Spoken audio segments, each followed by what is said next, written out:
Every one of them saw the same thing.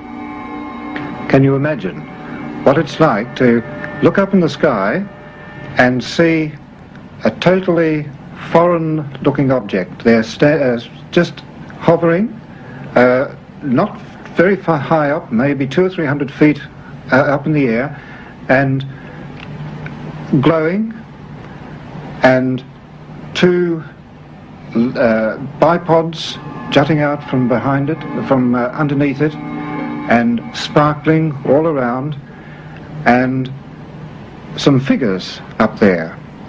This solid-looking object, and figures walking about on top, and not the slightest noise whatsoever.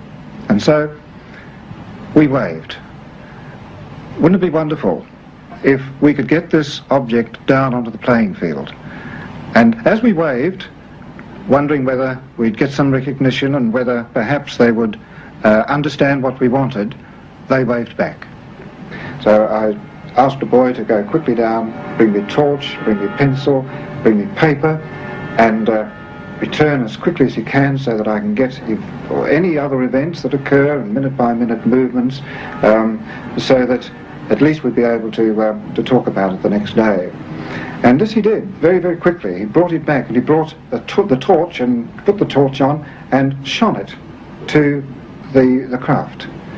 And as he did so, he waved moved the torch this way, and we were dumbfounded when we looked at the craft, and the craft was as though it was responding to the torch. It began to do this too, you know, like a disc-shaped object, just moving the same way, responding to the movement of the torch.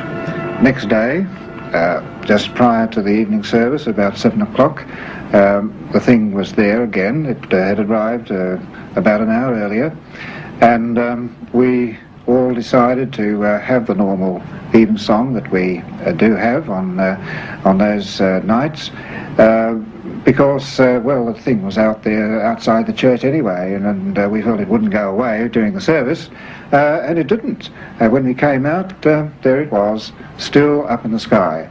And so for another hour or two we watched, and then suddenly it did go, and there was this amazingly incredible speed that the whole craft disappeared to nothing across the bay in a matter of a second or so. From New Guinea to China, from China to Peru, native customs and beliefs reflect the history of such visits from gods of the sky.